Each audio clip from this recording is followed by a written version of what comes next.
Olá! O tema de hoje do Estúdio News é Internet das Coisas. E para conversar com a gente, nós recebemos o Paulo Spacaquerti, presidente da ABINC, Associação Brasileira de Internet das Coisas, e o Daniel Fux, diretor de inovação da Arkia. Sejam muito bem-vindos. Muito obrigado. Bom, com o mundo cada vez mais conectado, a internet das coisas vem para mostrar que os benefícios da tecnologia são inúmeros. Dispositivos voltados para a saúde, transporte, agronegócios, indústria e logística já estão em operação ao redor do mundo. Enquanto isso, outras soluções seguem em fase de teste para lançamento em breve. Seu criador, o britânico Kevin Ashton, descreveu que se tivéssemos computadores que soubessem de tudo o que há para saber sobre coisas, usando dados que foram colhidos sem qualquer interação humana, seríamos capazes de monitorar e mensurar tudo, reduzindo o desperdício, as perdas e o custo. Paulo, eu começo com você. Essa é uma definição. Nos explique aí com exemplos práticos o que é a internet das coisas. Vamos lá. Primeiro, a internet das coisas é só nome. Ela não é tecnologia. Ela define uma série de tecnologias que compõem esse grande guarda-chuva, o grande Lego que você monta. A internet das coisas, então, é o seguinte. O mundo está sensorizado, concorda? O mundo está tudo sensorizado, tem várias coisas. Então, você tem sensores que coletam dados, que, por sua vez, esses dados são transmitidos para algum lugar. Essa transmissão é através da internet e vai para um lugar que se armazena esses dados e de lá você toma a decisão que faz sentido para o seu negócio.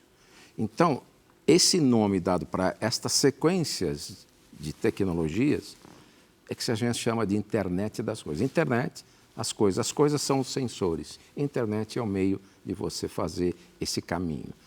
E aí você começa a colocar diversas coisas, como inteligência artificial, você começa a colocar outros, que eu costumo brincar, de temperos nessa brincadeira, não é uma brincadeira séria, e que você consegue administrar sensores melhores, você consegue administrar dados, e ter uma precisão melhor com os dados para você tomar decisão no seu negócio. Então, a internet das coisas, ela veio, e isto já não é de hoje, já há anos que existe, para que esses dados tornem o seu negócio mais eficaz, mais lucrativo e uma série de consequências de você ter esses dados melhor trabalhados e reconhecidos dentro do seu negócio. Daniel, e quais tecnologias tornam a internet das coisas possível? Olha, a gente teve uma série de aprimoramentos no passado recente, né, que é a parte de hardware, porque ele diminuiu de tamanho. Antigamente, os sensores eram coisas grandes, gastavam muita energia. Hoje, elas não consomem tanta energia, o que é uma coisa muito importante quando você tem soluções no campo. Mas você tem a internet das coisas na sua casa, né? Por exemplo, você tem lâmpadas conectadas, e aí você tem a conectividade, que muitas vezes pode ser um simples Wi-Fi, como no caso da casa aqui, que a gente deu o exemplo da lâmpada, ou coisas mais complexas, como uma tecnologia 4G, 5G, para transmissão de dados no campo ou nas cidades. E esses dados são trazidos aí para servidores centrais. Essa é uma outra parte, o cloud, né, que a gente chama da nuvem, está envolvida diretamente nisso, né? Ela vai processar esses dados e ela vai tomar decisões ou ajudar um administrador, um operador a tomar decisões que novamente vão ser enviadas de volta para as máquinas, afetando elas, né? Então, a gente fala que a internet das coisas, ela usa o hardware, a conectividade e a nuvem para, da melhor maneira possível e com o menor contato humano possível, tomar decisões e impactar serviços que estão funcionando longe da gente, né? Um rastreador de veículo, um trator lá numa fazenda, uma colheitadeira, ou uma câmera que está funcionando numa cidade, na parte de segurança ou na parte de monitoramento de trânsito, né? Tudo mais automático possível. Existem determinados setores que acabam se beneficiando mais desse conjunto aí de tecnologias? Tem. O setor da área de agronegócio, que já foi citado pelo próprio Daniel, é um setor que cada vez mais se utiliza de tecnologia para mexer com soluções nesse mundo de agro. O outro setor é o setor de logística. Tem muita coisa em cima disso, e o setor de manufatura, as máquinas. Então, tem muita coisa acontecendo nesse segmento. A última pesquisa que nós fizemos mostra realmente que o agro continua sendo o grande setor que se beneficia com a IoT. E tem mais uma coisa que eu acho que está crescendo nesse mundo de tecnologia, que é, além da conectividade que o Daniel citou bastante, é a conectividade através do nanosatélite, satelital, as conexões satelitais. Satélites que a gente está usando, seja os de baixo, seja de alta, que é onde você pode coletar melhor os dados e saber o que você está, por exemplo, olhar que uma plantação tem uma praga. Então, como é que você separa isso? Então, isso é, de novo, agro, manufatura e quem tem crescendo cada vez mais, a área de saúde. A área de saúde está crescendo violentamente nessa parte usando o IoT. Exatamente isso que eu ia perguntar para vocês, porque o agronegócio, nós estamos falando aí de um setor importantíssimo para a nossa produção de alimentos, consequentemente para a nossa economia aqui do Brasil. Agora, a área da saúde é algo que a gente precisa de melhorias sempre. Sempre. De que forma a saúde se beneficia da internet das coisas? Desde o controle de um equipamento dentro de um hospital, por exemplo, desde uma cadeira que está sensorizada, cadeira de rodas, né, para poder buscar um paciente que acabou de chegar, que está lá no térreo, às vezes não tem a cadeira para fazer isso, ou até a ambulância conectada. Quando o paciente está dentro da ambulância, já se faz todo o tratamento dele. Quando chega no hospital, o pessoal já sabe o que tem que fazer. Diferentemente do que você chegar no hospital e falar, olha, ele sofreu um acidente aqui, mas você chega no hospital já sabendo como é que está isso aí. Isso já existe aqui no Brasil, já existe aqui em São Paulo. Não vou fazer jabá de ninguém, mas tem os grandes hospitais que estão usando isso. Isso é um lado. O outro lado, dentro do hospital, você ter a cama sensorizada, por exemplo, para você controlar o paciente. Você tem os equipamentos cirúrgicos sensorizados para você controlar durante a cirurgia. E tem a cirurgia robótica, que é o que está tendo aí atualmente, o pessoal usando bastante, até para fazer à distância. O Hospital das Clínicas tem um trabalho muito grande em cima disso, o Hospital das Clínicas aqui de São Paulo, onde eles fazem até a operação à distância. Então, isso é IoT puro. Agora, Renata, como a internet das coisas... Oi, Daniel, pode falar. Não, desculpa, eu só ia complementar que a gente tem uma expectativa muito grande de ajudar, de usar a internet das coisas para ajudar a terceira idade, né? Então, o envelhecimento da população não é o teu caso nem o meu, né? É só de alguém mais que está no estúdio, mas Não. a gente tem uma expectativa de que a gente tem uma expectativa aí de que vai aumentar, né? O envelhecimento da população faz com que a gente tenha muito mais idosos. E você deixar todos os idosos em casas especializadas é muito custoso, né? Então, o que a gente tem visto rapidamente é o surgimento de tecnologias que permitem você monitorar a queda do idoso no próprio apartamento dele, controlar o dispenser de medicamentos para que ele não tome os medicamentos nem em hora errada e nem em quantidade errada, batimento cardíaco, né, os sinais vitais e até os chamados botões de emergência, né? Então, essas tecnologias, elas tendem a se espalhar pela sociedade com o envelhecimento populacional e vão permitir que o Brasil economize dinheiro, que as famílias estejam tranquilas, né, enquanto estão trabalhando ou enquanto estão fora de casa, né? Então, que a sociedade ela consiga ser mais saudável com menos custo do que era esperado até pouco tempo atrás, né? Então, acho que esse é um exemplo muito importante. Todos os que o Dado falou são muito importantes, mas esse é um exemplo muito significativo e que vai ter um impacto imediato na sociedade, né? A gente já está vendo isso acontecer em outros países com maior velocidade, mas aqui no Brasil a gente já vê uma curva de adoção seguindo também. Esses são os famosos wearables, né, Daniel? Que são aquelas pulseiras que o pessoal tem para controlar. A gente chama de wearable. Então, isso tudo é bem lembrado pelo Daniel. A população está envelhecendo. De novo, não é o nosso caso, né, Daniel? Vamos deixar bem claro. Mas isso realmente lá fora tem bastante uso disso e as próprias casas que estão sendo desenhadas para absorver esse pessoal de mais idade, estão todas elas conectadas até com câmera, por mais que isso tenha LGPD no meio, para controlar se o idoso está bem ou não. Conforme a população vai envelhecendo, Exatamente. sem dúvida é uma ferramenta imprescindível. Agora, quando a gente fala em internet das coisas, falamos também em desperdício. Em qual segmento isso acaba ficando mais claro? Vamos entender o que é desperdício. Né? O que é o desperdício? Você está por exemplo, numa usinagem, você tem lá as ferramentarias. Hoje existem equipamentos que são controlados por IoT exatamente para evitar desperdício. Você tem o desperdício de como você controlar os equipamentos, não, os medicamentos dentro do hospital, que são controlados para saber se está ou não está.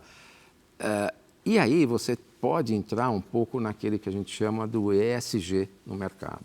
Né? O que está sendo feito? Por exemplo, hoje você tem um controle dos hidrômetros aqui em São Paulo, da água. Muito bem, tem associados nossos que têm mais de 500 mil hidrômetros conectados. Você acabou de ouvir que a Vivo fez um contrato com a Sabesp de mais de 3 bilhões para dar conectividade para esses hidrômetros, exatamente para evitar desperdício de água, por exemplo, controlar o saneamento todo. Então, esse é um exemplo mais palpável que a gente tem atualmente. Lógico que você tem desperdício na área de agricultura, com os defensivos agrícolas, que você usa melhor, dependendo do que você identificou lá na terra. Você tem desperdício, por exemplo, nas cidades inteligentes. Como é que você põe a iluminação, que é boa, o que não é boa, para você melhorar a segurança. O Smart Sampa aqui em São Paulo, o que é isso? Todas essas câmeras, todo mundo está sabendo, para evitar desperdício de carro batido, roubo, e assim vai. O desperdício você precisa definir melhor o que a gente quer fazer de desperdício. Mas essas situações bem simples que eu passei, é o que a gente enxerga no mercado direto. Agora, se eu puder dar Daniel... um exemplo, Renata... Oi, pode falar.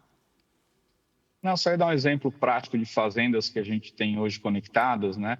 Então, quando você passa a monitorar, por exemplo, os tratores, ou as colheitadeiras, né, plantadeiras, você vê uma redução de consumo de diesel entre 4% e 20%. E uma conta de diesel de uma fazenda pode chegar a 20 milhões de reais por ano. Né? E por que isso acontece? Porque o motorista ele se sente mais vigiado e ele passa a operar a máquina com maior regularidade. Isso também diminui, por exemplo, a quebra de transmissão desses equipamentos. Né? Essa transmissão, que é uma parte muito cara desses tratores, 150, 200 mil reais, elas passaram de 18 meses para 30 meses o tempo de troca, entre uma troca e outra, né? Então, isso é uma economia importante, você deixa de desperdiçar. E nessa mesma esteira, quando eu controlo a velocidade de implementação do insumo agrícola, né? Pneu. Também tem o pneu, claro, mas os defensivos, por exemplo, né? Se eu tenho a velocidade controlada, eu deixo de ter situações onde eu tenho defensivo colocado em excesso numa área e depois outra área com um defensivo sem defensivo, né? Porque ele tem que cumprir a meta dele, o operador. Então, ele acaba não fazendo corretamente se ele não estiver bem monitorado. Isso faz com que depois você tenha áreas do plantio que crescem muito e outras áreas que não crescem nada. E antigamente a gente não sabia disso. Então, você aumenta a produtividade, reduz o desperdício de defensivo agrícola diretamente na plantação, né? E isso tem um efeito imediato nos números do fazendeiro. É uma coisa bastante palpável hoje em dia para ele. Bem total. Não, essa redução do pneu que eu comentei, nós temos um associado que ele fez um trabalho com um fazendeiro de cacau na Bahia. A redução de consumo de pneu foi de 30%. Você tem uma ideia? Você imagina um pneu de um trator, quanto custa? Né? E ele teve uma redução porque o motorista lá abusava de como dirigir o trator, como é que ele andava para cima e para baixo, às vezes usava o trator para outras coisas.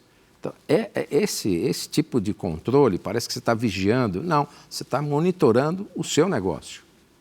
Sem dúvida, uma forma de proteção do seu negócio. Agora, Daniel, uma vez que a ferramenta ela conecta dispositivos para lidar com dados tão sensíveis em apenas uma rede, é preciso ter atenção máxima na segurança? O software usado precisa de proteção de ponta a ponta quando o dispositivo se torna sensível à entrada de hackers E se existe algum segmento que corre mais riscos em relação a isso? Olha, hoje os dois principais segmentos de IoT no Brasil ainda são a indústria automobilística, na coleta de dados, principalmente, né, na telemetria e não na troca de algum software no carro, por exemplo, que seria um risco bastante alto. Isso vai vir, mas ainda não está sendo feito diariamente, vamos dizer assim, e na parte de meios de pagamento. Né? Então, todas aquelas maquininhas de cartão de crédito que você usa em restaurantes, o POS, todas essas maquininhas, elas têm um chip de celular que conecta elas com a rede dos bancos, né? Estou aqui simplificando, claro. Então, isso tem que estar muito bem protegido para que não tenha vazamento de senha, não tenha invasão na transmissão de dados da máquina ou de cartão de crédito, né? Ou na localização de carros, por exemplo.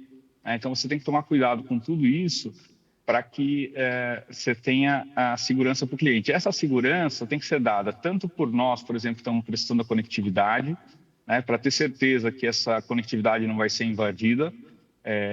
Certeza a gente nunca tem, né? É importante citar que segurança é o best effort, né? Você faz o melhor possível. Então, não podemos nos iludir que a gente está sempre falando com 100% de segurança, né? Então, o dispositivo tem que estar com as senhas atualizadas, tem que estar com o software lá na ponta, o serviço em nuvem tem que estar também totalmente atualizado, tem que ter um firewall protegendo ele, que são softwares especiais para isso, né? Então, é importantíssimo que a gente tenha todas as camadas envolvidas, todas as tecnologias envolvidas no IoT protegidas adequadamente, porque a falha numa delas pode ser prejudicial para todas as outras camadas, né? Você pode usar uma tecnologia para invadir a outra, ou o roubo de dados mesmo, como vocês mesmo citaram, né? Então, é complexo, é bastante complexo e tem que estar muito bem padronizado, muito bem organizado entre os vários jogadores dentro daquela solução que está sendo provida ao cliente final. Você percebeu que é um ecossistema de tecnologias para formar esse IoT para um determinado negócio, percebeu? E segurança é um componente importante. Eu acho que até seria interessante, se você me permitir aqui, eu falar que a BINC, ela trabalha em grupos de trabalho, que a gente chama de comitês, dependendo do segmento de mercado, agro, saúde, cidade inteligente. E, suportando isso daí, a gente tem outros comitês como segurança, conectividade e dados de inteligência artificial. Por quê? Dependendo do que a gente for fazer, segurança sempre você vai precisar, conectividade sempre você vai usar e dados também. Então, esses três suportam os outros comitês que a gente tem. Isso é discussão de negócio o tempo todo. Muito interessante. Agora, o Estúdio News vai para um rápido intervalo e volta já já. Não sai daí.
O Estúdio News já está de volta. Eu sigo aqui com o Paulo Spacakerst, presidente da ABINC, Associação Brasileira de Internet das Coisas, e com o Daniel Fux, diretor de inovação da Arkia. Paulo, ultimamente tem se falado bastante sobre a economia de dados nesse universo que nós estamos falando aqui. Como que essa economia se insere no mundo da internet das coisas? Na realidade, a internet das coisas que propiciou essa avalanche de dados que nós estamos vivendo. E essa avalanche de dados, ela precisa ter sentido. Nós já falamos várias vezes que vai para o negócio, mas o que a gente chama de um next step, ou um degrau acima do IoT, é a economia de dados. O que eu faço com essa quantidade de dados? Na realidade, eu posso trocar dados com você. Não eu, pessoa física, mas sim pessoa jurídica. A minha máquina conversar com a sua máquina. A minha máquina ter uma informação que ela pode ser interessante para a sua. E eu posso trocar informações. Tem tudo uma legislação por trás para isto. O Brasil está inserido nessa discussão, mas isso veio da comunidade europeia. E lá se discute muito através do International Data Space Association, na qual a BINC é um hub no Brasil, onde que ele norteia as definições de como trabalhar com esses dados. Para simplificar a conversa, como é que é uma máquina que coleta uma série de informações que eu guardo comigo. Você tem uma indústria que também tem a mesma máquina. Como é que a gente pode se ajudar com a interoperabilidade desses dados? E para isso tem toda uma arquitetura, tem conectores para se falar. Isto é uma coisa que o governo brasileiro está olhando. Nós estamos trabalhando com o MDIC, muito forte com isso. Não só o MDIC, o MCTI, Casa Civil, nós já fizemos várias reuniões. E está sendo elaborado o Plano Nacional de Economia de Dados, o PNED. Isto é uma coisa nova. Isto é uma coisa que ainda tem muita conversa e o governo está interessado. Por quê? Nós precisamos ter a soberania dos dados, que é o ponto mais importante. Porque hoje você tem dados no Google, dados na Amazon. Mas quem é dono desse dado? Eu sou dono desse dado, mas está na mão dele.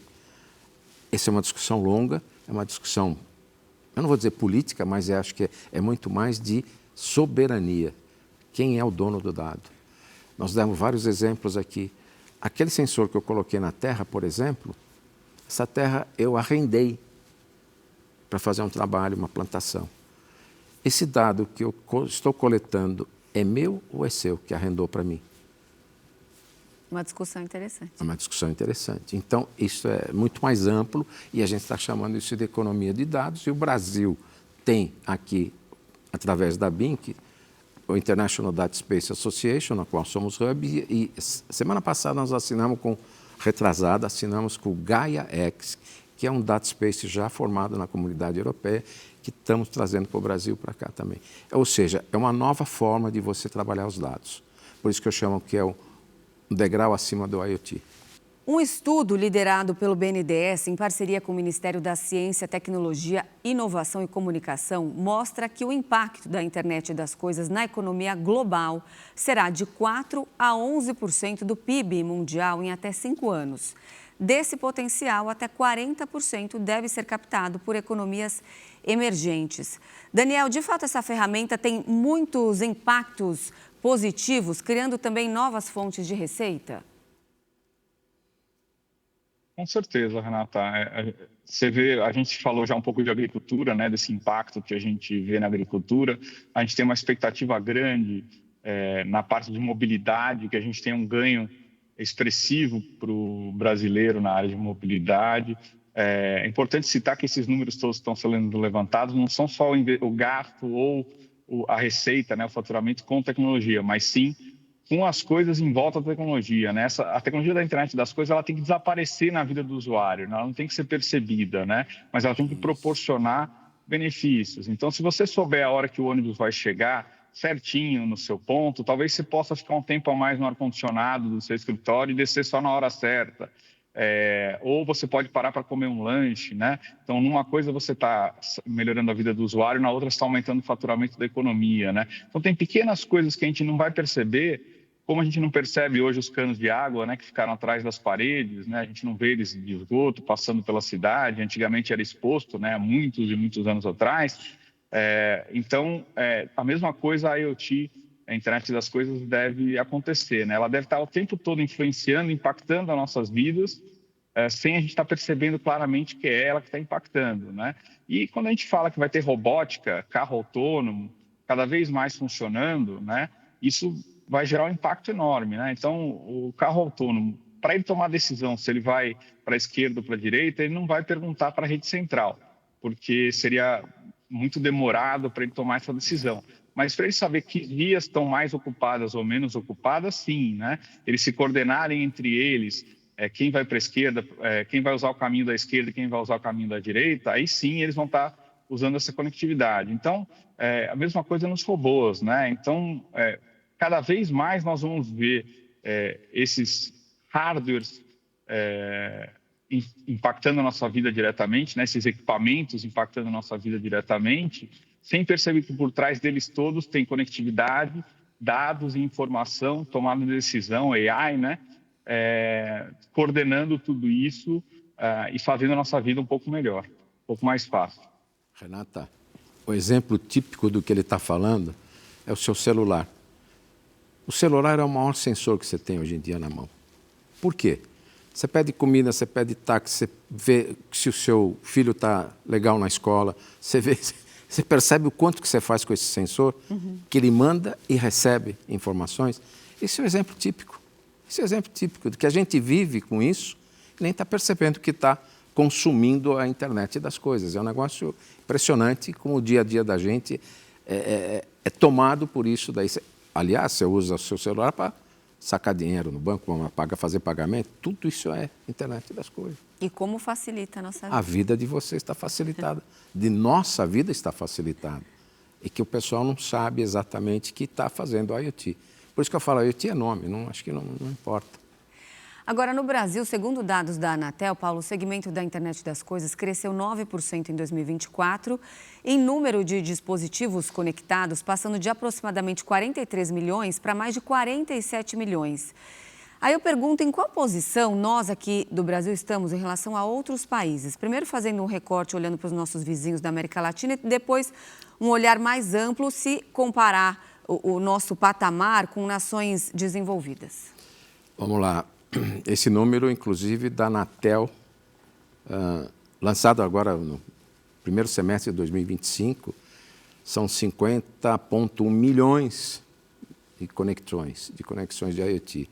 Isso representa um crescimento de um ano para outro bastante elevado, porque, no fundo, só em 2025, 2,8 milhões de conexões foram atribuídas, né, pela Anatel. Então, você está tendo um crescimento de coisas que você não...